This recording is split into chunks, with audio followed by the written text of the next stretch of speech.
నల్లకలువ 36th chapter.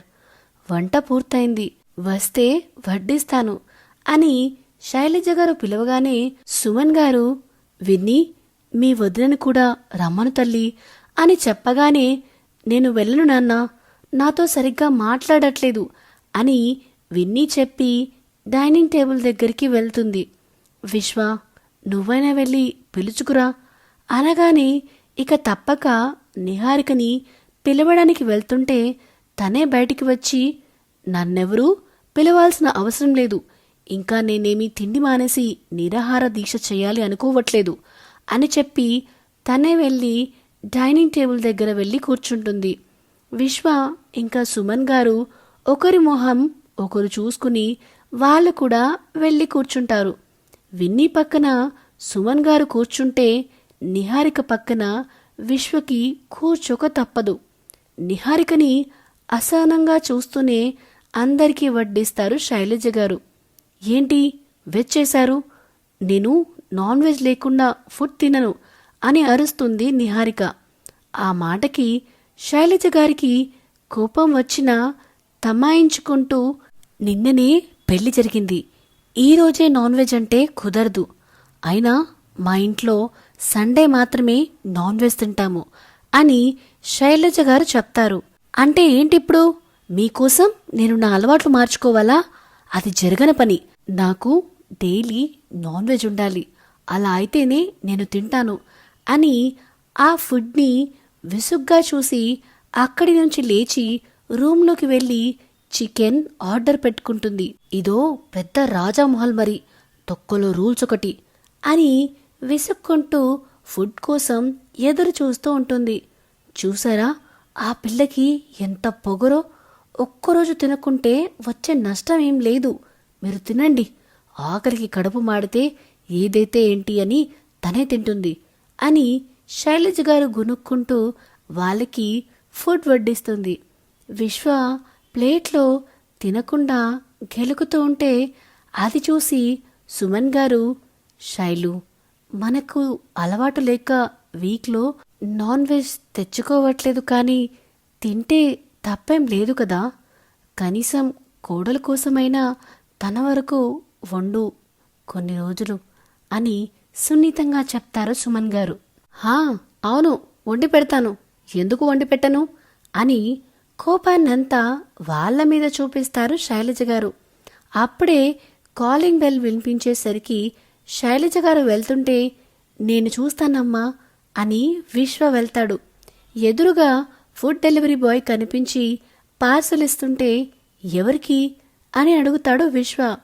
అది నిహారిక పేరు మీద ఉంది సార్, ఆర్డర్ అని అతను అంటూ ఉన్నప్పుడే నిహారిక బయటికి వచ్చి, నేనే ఆర్డర్ పెట్టుకున్నా అని పార్సల్ తీసుకుని బిల్ పే చెయ్యు అని పొగరుగా చెప్పి ఆ ఫుడ్ తీసుకుని డైనింగ్ టేబుల్ దగ్గర కూర్చుంటుంది. విశ్వ మనీ పే చేసి డైనింగ్ టేబుల్ దగ్గరికి వచ్చేసరికి కేఎఫ్సి బౌల్ ఓపెన్ చేసి ప్లేట్లో పెట్టుకుని సాస్తో ఆస్వాదిస్తూ తింటుంది.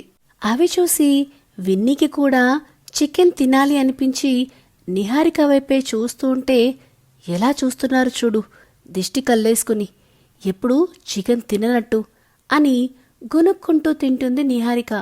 ఆ మాటలకి విన్నీ మొహం మాడిపోయి హ్యాండ్ వాష్ చేసుకుని అక్కడి నుంచి వెళ్ళిపోతుంది. సుమన్ గారికి కూడా అక్కడ ఉండాలి అనిపించక వెళ్ళిపోతారు. నా వాళ్ళని తినకుండా చేసి ఎలా తింటుందో చూడు ఈ రాక్షసి అని కొనుక్కుంటూ శైలజ గారు కూడా అక్కడి నుంచే వెళ్ళిపోతే, విశ్వ నిహారిక దగ్గరికి వచ్చి, నువ్వు సపరేట్గా తినాలి అనుకుంటే రూంలోకి వెళ్ళి తిను అని చెప్తాడు. నా ఇష్టం, నేనెక్కడైనా తింటాను అని పొగరుగా చెప్పి బాక్స్ కంప్లీట్ చేసి అక్కడే వదిలిపెట్టి హ్యాండ్ వాష్ చేసుకుని రూంలోకి వెళ్ళిపోతుంది. శైలజ గారు వచ్చి అది చూసి అరిచేలోపే, నేను తీస్తానమ్మా అని ఆ బాక్స్ అవన్నీ తీసి డస్ట్బిన్లో పడేస్తాడు. ఎలారా ఈ అమ్మాయితో అని శైలజ గారు బాధపడుతూ అడుగుతుంటే, ఇలాగే అని సమాధానం చెప్పి బయటికి వెళ్ళిపోతాడు విశ్వ. వేద్ ఒక ఫోటో స్టూడియోలో కూర్చొని, నేను మీకు ఒక అమ్మాయి ఫోటో ఇస్తాను, దానికి ఒక మంచి అబ్బాయి ఫోటో క్లోజ్గా ఉన్నట్టు యాడ్ చేసి నాకు ఇవ్వాలి అంటాడు వేద్ బాబు. ఆ ఫోటోగ్రాఫర్ అలాగే చూస్తూ ఉంటే, నీకేం ప్రాబ్లం రాకుండా నేను చూసుకుంటాను, నువ్వు ఫొటోస్ అలా తయారు చేసి ఇస్తే నీకు మంచి అమౌంట్ కూడా ఇస్తా అనేసరికి ఆ ఫోటోగ్రాఫర్ కూడా ఓకే అంటాడు. వేద్ వైషు ఫోటో సెండ్ చేస్తాడు అతడికి. ఓకే సార్ అని వైషు ఫోటో పక్కన ఒక అబ్బాయి ఫోటో పెట్టగానే, చిచి వాడేం బాగాలేడు అంటాడు వేద్. సరే అని ఇంకో అబ్బాయి ఫోటో పెడితే, వాడి మొహం ఎలా ఉంది, అసలు నాకు నచ్చలేదు, తీసేయ్ అంటాడు.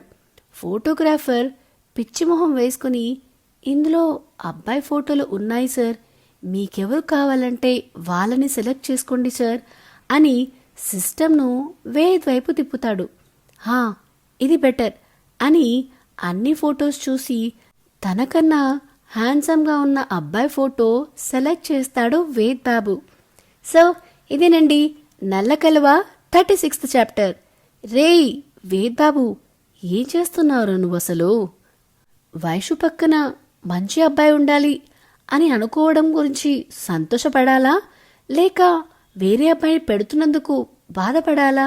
అసలు వేద్ సక్సెస్ఫుల్గా ఈ ఫోటో క్రియేట్ చేయగలుగుతాడా తెలుసుకోవాలనుందా? అయితే ఇప్పటి వరకు మన ఛానల్ని సబ్స్క్రైబ్ చేసుకునే వాళ్ళు ఎవరైనా ఉంటే వెంటనే మన channel the novel whisperer with విన్యాని సబ్స్క్రైబ్ చేసుకోండి. సో దాట్ ఫ్యూచర్ అప్డేట్స్ అన్నీ మీకు రెగ్యులర్గా వస్తూ ఉంటాయి.